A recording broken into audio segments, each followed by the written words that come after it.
Hi hello ನಮಸ್ಕಾರ ಎಲ್ರಿಗೂ. ಹೇಗಿದ್ದೀರಾ? ಎಲ್ಲರೂ ಚೆನ್ನಾಗಿದ್ದೀರಾ ಅಲ್ವಾ? Welcome back to my channel. ನೀವು ನೋಡ್ತಾ ಇದ್ದೀರಾ Deepa's kitchen and lifestyle blog. ಇವತ್ತು ನಾನು ನಿಮ್ಮ ಜೊತೆ ಏನು ಶೇರ್ ಮಾಡ್ತಾ ಇದ್ದೀನಿ ಅಂತ ಹೇಳಿದ್ರೆ, ನಾನು ಇವತ್ತೊಂದು ಸೂಪರ್ ಆದಂತಹ ಬ್ರೇಕ್ಫಾಸ್ಟ್ ರೆಸಿಪಿನ ನಿಮ್ಮ ಜೊತೆ ಶೇರ್ ಮಾಡ್ತಾ ಇದ್ದೀನಿ. ತುಂಬಾ ಚೆನ್ನಾಗಾಗುತ್ತೆ ಇದು. ಇವತ್ತು ನಾನು ಏನು ಮಾಡ್ತಾ ಇದ್ದೀನಿ ಅಂತ ಹೇಳಿದ್ರೆ, ಶಾವಿಗೆ ಬಾತ್ ಮಾಡ್ತಾ ಇದ್ದೀನಿ. ತುಂಬಾ ಸಿಂಪಲ್ ಆಗಿ ನಾವು ಇದನ್ನು ಬೇಗನೆ ಮಾಡ್ಕೊಳ್ಬೋದು. ಹೆಚ್ಚಿನ ಜನ ಮಹಿಳೆಯರು ನಮಗೆ ಬ್ರೇಕ್ಫಾಸ್ಟ್ ತುಂಬ ಬೇಗ ಆಗಬೇಕು ಮತ್ತು ತುಂಬ ಟೇಸ್ಟಿಯಾಗಿ ಆಗಬೇಕು ಅಂತ ಅನ್ಕೋತಾರೆ. ಹಾಗೆಲ್ಲ ಅನ್ಕೊಳ್ಳೋರು ಈ ರೆಸಿಪಿನ ಖಂಡಿತವಾಗ್ಲೂ ನೀವು ಟ್ರೈ ಮಾಡಿ. ಇದು ತುಂಬ ಬೇಗನೆ ಆಗುತ್ತೆ ಹಾಗೂ ತುಂಬಾ ಸೂಪರ್ ಆಗಿರುತ್ತೆ ಇದರದ್ದು ಟೇಸ್ಟ್. ಖಂಡಿತವಾಗ್ಲೂ ನೀವು ಕೂಡ ಟ್ರೈ ಮಾಡಿ ಅಂತ ಕೇಳ್ಕೊತೀನಿ. ಮತ್ತು ಇನ್ಯಾಕೆ ತಡ ಮಾಡೋದು, ಅದನ್ನು ಯಾವ ರೀತಿ ಮಾಡೋದು, ಅದಕ್ಕೆ ಏನೇನು ಸಾಮಗ್ರಿಗಳು ಬೇಕು ಅನ್ನೋದನ್ನು ನಾನು ಇವತ್ತು ನಿಮಗೆ ತಿಳಿಸ್ಕೊಡ್ತಾ ಇದ್ದೀನಿ. ನೋಡ್ಕೊಂಡು ಬರೋಣ ಬನ್ನಿ ಫ್ರೆಂಡ್ಸ್. ಶಾವಿಗೆ ಬಾತ್ ಮಾಡ್ಕೊಳ್ಳೋದಕ್ಕೆ ನಾನಿಲ್ಲಿ ಶಾವಿಗೆನ ಬೇಯಿಸ್ಕೊತೀನಿ. ಮೊದಲನೇದಾಗಿ ನಾನಿಲ್ಲಿ ನೀರಿಗೆ ಸ್ವಲ್ಪ ಎಣ್ಣೆ ಹಾಕಿ ಸ್ವಲ್ಪ ಕಾಲು ಟೀ ಸ್ಪೂನಷ್ಟು ಉಪ್ಪು ಹಾಕಿ ನೀರು ಬಿಸಿ ಆಗೋಕ್ಕೆ ಇಟ್ಟಿದ್ದೀನಿ. ನೀರು ಬಿಸಿ ಆದ ನಂತರ ಇದಕ್ಕೆ ನಾವು ಶಾವಿಗೆನ ಹಾಕಬೇಕು.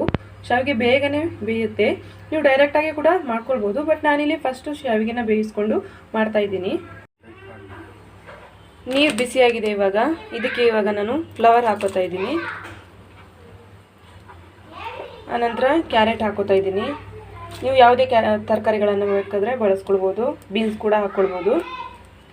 ಆನಂತರ ಬಟಾಣಿ. ಇವು ಮೂರನ್ನು ನಾನಿಲ್ಲಿ ಮೊದಲು ಬೇಯಿಸ್ಕೊತೀನಿ.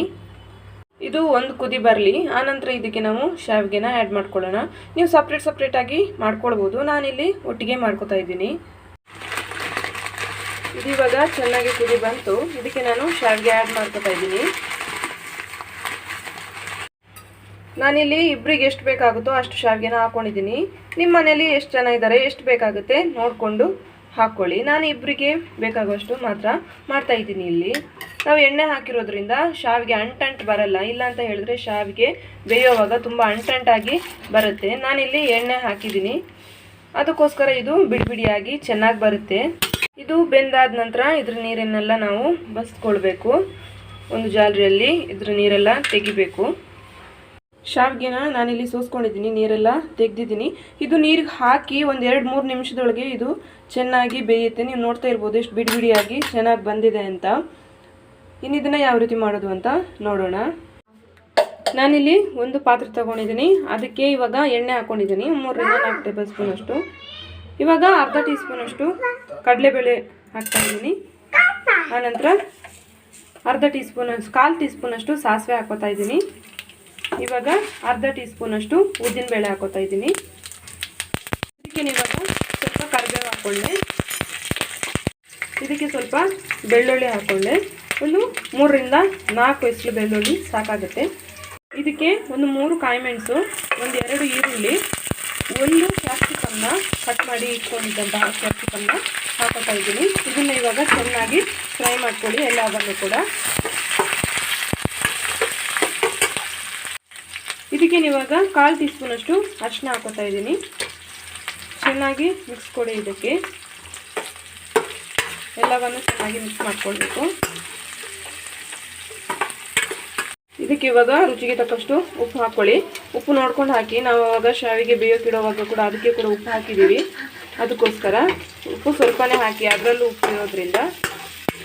ಇದು ಇವಾಗ ಚೆನ್ನಾಗಿ ಫ್ರೈ ಆಗಿದೆ. ಇದಕ್ಕೆ ಇವಾಗ ನಾವು ಬೇಯಿಸಿ ಇಟ್ಕೊಂಡಂತಹ ಶಾವಿಗೆ ಮತ್ತು ಅದರೊಟ್ಟಿಗೆ ಬೇಯಿಸಿಟ್ಕೊಂಡ ತರಕಾರಿಗಳನ್ನು ಎಲ್ಲವನ್ನು ಹಾಕೋಣ. ಶಾವಿಗೆ ಹಾಕೊಂಡ ನಂತರ ಇದನ್ನು ಚೆನ್ನಾಗಿ ಮಿಕ್ಸ್ ಮಾಡ್ಕೊಳ್ಳಿ. ಗ್ಯಾಸ್ ಫ್ಲೇಮ್ನ ಫುಲ್ಲು ಸಿಮ್ಮಲ್ಲಿಡಿ. ಯಾಕಂತ ಹೇಳಿದ್ರೆ ಇದು ತಳ ಹಿಡಿಯೋ ಸಾಧ್ಯತೆ ಇರುತ್ತೆ. ಅದಕ್ಕೋಸ್ಕರ ಶಾವಿಗೆ ಎಲ್ಲ ತರಕಾರಿ ಜೊತೆ ಮಸಾಲೆ ಜೊತೆಗೆ ಚೆನ್ನಾಗಿ ಹೊಂದ್ಕೊಳ್ಬೇಕು. ಆ ರೀತಿ ಚೆನ್ನಾಗಿ ಇದಕ್ಕೆ ಮಿಕ್ಸ್ ಕೊಡಿ. ಇದಕ್ಕೆ ಇವಾಗ ಸ್ವಲ್ಪ ಲಿಂಬೆಹಣ್ಣು ಹಿಂಡ್ಕೊತಾ ಇದ್ದೀನಿ. ಒಂದು ಅರ್ಧ ಲಿಂಬೆಹಣ್ಣು ಸಾಕಾಗುತ್ತೆ. ಇದನ್ನ ಇವಾಗ ಹಾಕ್ಕೊಳ್ಳಿ. ಇದಕ್ಕೆ ಮಿಕ್ಸ್ ಮಾಡ್ಕೊಳ್ಳಿ. ಕೊನೆಯದಾಗಿ ಕೊತ್ತಂಬರಿ ಸೊಪ್ಪು ಹಾಕಿ ಮಿಕ್ಸ್ ಮಾಡಿದ್ರೆ ಅಲ್ಲಿಗೆ ಇದು ಆಯಿತು. ಇನ್ನು ಚೆನ್ನಾಗಿ ಮಿಕ್ಸ್ ಮಾಡ್ಕೊಳ್ಳೋಣ. ಗ್ಯಾಸ್ನ ಆಫ್ ಮಾಡ್ಕೊತೀನಿ ನಾನು. ಇದು ಆಯಿತು. ಚೆನ್ನಾಗಿ ಮಿಕ್ಸ್ ಕೊಟ್ಟರೆ ಇಲ್ಲಿಗೆ ಇದು ಆಯಿತು. ಸರ್ವ್ ಮಾಡ್ಕೊತೀನಿ ನಾನು ಇವಾಗ. ನೋಡಿ ಫ್ರೆಂಡ್ಸ್, ಎಷ್ಟು ಸುಂದರವಾಗಿ ಹಾಗೆಯೇ ರುಚಿಕರವಾಗಿ ಹಾಗೆಯೇ ಸುಲಭವಾಗಿ ನಮ್ಮದಿಲ್ಲಿ ಶಾವಿಗೆ ಬಾತ್ ರೆಡಿಯಾಗಿದೆ. ಎಷ್ಟು ಚೆನ್ನಾಗಿ ಬಂದಿದೆ ನೀವೇ ನೋಡ್ತಾ ಇರ್ಬೋದು. ತುಂಬಾ ಬಿಡಿಯಾಗಿ ತುಂಬಾ ಚೆನ್ನಾಗಿ ಬಂದಿದೆ. ನೀವು ಕೂಡ ಖಂಡಿತವಾಗ್ಲೂ ಇದನ್ನು ಟ್ರೈ ಮಾಡಿ. ಶಾವಿಗೆ ಯಾವಾಗಲೂ ಒಂದೇ ರೀತಿ ಮಾಡೋದಕ್ಕಿಂತ ಈ ಥರ ಡಿಫ್ರೆಂಟಾಗಿ ಮಾಡಿದ್ರೆ ತುಂಬಾ ಚೆನ್ನಾಗಾಗುತ್ತೆ. ಮನೇಲಿ ಎಲ್ಲರೂ ಕೂಡ ಇಷ್ಟಪಡ್ತಾರೆ. ಇದು ಖಾರ ಚಟ್ನಿ ಜೊತೆಗೆ ತುಂಬಾ ಒಳ್ಳೆಯ ಕಾಂಬಿನೇಷನ್. ಖಂಡಿತವಾಗ್ಲೂ ನೀವು ಕೂಡ ಟ್ರೈ ಮಾಡಿ. ನೋಡಿದ್ರಲ್ವ ಫ್ರೆಂಡ್ಸ್, ನಾವು ಶಾವಿಗೆ ಬಾತ್ನ ಎಷ್ಟು ಬೇಗನೆ ಮಾಡ್ಕೊಂಡ್ವಿ ಅಂತ. ತುಂಬಾ ಚೆನ್ನಾಗಾಗುತ್ತೆ ಇದು. ಖಂಡಿತವಾಗ್ಲೂ ನೀವು ಕೂಡ ಟ್ರೈ ಮಾಡಿ. ಯಾವ ರೀತಿ ಅನ್ನಿಸ್ತು ಅಂತ ನನಗೆ ಕಮೆಂಟ್ ಬಾಕ್ಸಲ್ಲಿ ಹೇಳಿ ತಿಳಿಸಿ. ಇವತ್ತಿನ ನನ್ನ ವಿಡಿಯೋ ನಿಮ್ಮೆಲ್ಲರಿಗೂ ಇಷ್ಟ ಆಯಿತು ಅಂತ ಅನ್ಕೋತೀನಿ. ಇಷ್ಟ ಆಗಿದ್ರೆ ಪ್ಲೀಸ್ ನನ್ನ ವಿಡಿಯೋಗೊಂದು ಲೈಕ್ ಕೊಡಿ. ಹಾಗೆ ನನ್ನ ವಿಡಿಯೋನ ಶೇರ್ ಮಾಡೋದನ್ನು ಮರಿಬೇಡಿ ನಿಮ್ಮ ಫ್ರೆಂಡ್ಸ್ ಆ್ಯಂಡ್ ಫ್ಯಾಮಿಲಿಗೆ. ಹಾಗೆ ಯಾರೆಲ್ಲ ಸಬ್ಸ್ಕ್ರೈಬ್ ಮಾಡಿದ್ರೆ ನನ್ನ ವಿಡಿಯೋನ ನೋಡ್ತಾ ಇದ್ದೀರಾ, ದಯವಿಟ್ಟು ನನ್ನ ಚಾನಲ್ಗೆ ಸಬ್ಸ್ಕ್ರೈಬ್ ಮಾಡಿ ಅಂತ ಕೇಳ್ಕೊತೀನಿ. ಇವತ್ತಿನ ನನ್ನ ವಿಡಿಯೋ ನಾನು ಇಲ್ಲಿಗೆ ಏನು ಮಾಡ್ತಾ ಇದ್ದೀನಿ. ನಾಳೆ ಇನ್ನೊಂದು ಹೊಸ ರೀತಿಯ ವಿಡಿಯೋನಿಗೆ ನಾನು ನಿಮ್ಮನ್ನು ಭೇಟಿ ಮಾಡ್ತೀನಿ. ಅಲ್ಲಿವರೆಗೂ ನಮಸ್ಕಾರ.